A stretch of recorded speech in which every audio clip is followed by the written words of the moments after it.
여러분 안녕, 다비 박사예요. 오늘의 실험 바로 시작해볼까요? 여러가지 용질이 물에 용해되는 양 비교하기. 먼저 눈금 실린더를 이용해 비커 3개에 같은 온도의 물을 각각 50ml씩 넣을게요. 유리기구를 사용할 때는 깨지지 않게 조심해요. 그리고 각 비커에 소금, 설탕, 베이킹소다를 한 숟가락씩 같은 양으로 넣고 유리막대로 저은 뒤에 용질이 용해되는지 관찰해보면, 오! 소금과 설탕, 베이킹소다가 모두 다 용해되었네요. 그럼 이제 새 용질을 각각 한 숟가락씩 더 넣으면서 유리막대로 저어 용해되는 양을 비교해보죠. 2숟가락을 넣어보니 소금과 설탕은 모두 용해되었는데 베이킹소다는 용해되지 않은 것이 보이네요. 그럼 더 이상 녹지 않는 베이킹소다는 빼고 이제부터는 소금과 설탕만 한 숟가락씩 더 넣어가며 관찰해 볼게요. 3숟가락을 넣어도 모두 용해되고 4숟가락, 5숟가락, 6숟가락, 7숟가락. 우와, 7숟가락을 넣어도 소금, 설탕 모두 다 용해되었네요. 그럼 8숟가락.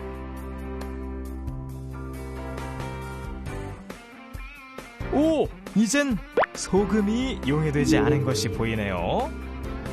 설탕은 이번에도 역시 다 용해되었어요.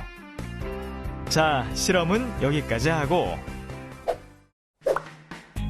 실험 결과를 표로 정리해보면 같은 온도의 물 50ml에서 베이킹소다는 2숟가락을 넣었을 때부터 바닥에 남은 것이 보였고 소금은 8숟가락을 넣었을 때부터 바닥에 남은 것이 보였지만 설탕은 8숟가락을 넣었을 때에도 모두 용해되었어요.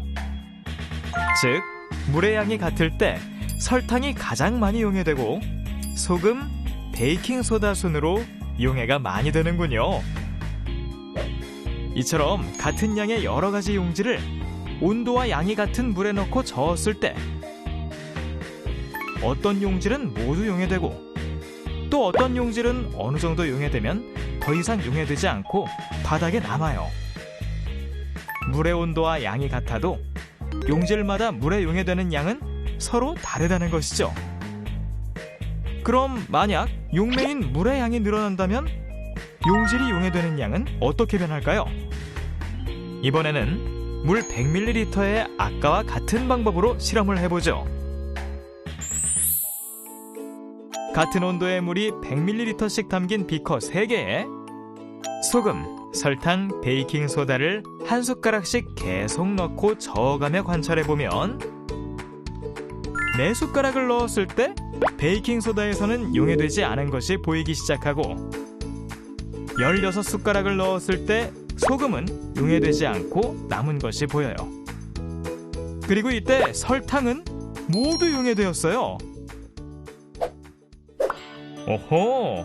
물 50ml일 때와 100ml일 때를 비교해보면 물의 양이 늘어나니까 더 많은 양의 용질이 용해되네요.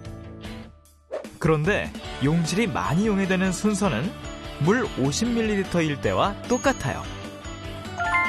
설탕, 소금, 베이킹소다 순으로 많이 용해되죠. 자, 오늘 실험을 통해 온도와 양이 같은 물에서 용질마다 용해되는 양이 서로 다르다는 것 알 수 있었죠? 잘 기억하면서 오늘의 방송 여기서 끝!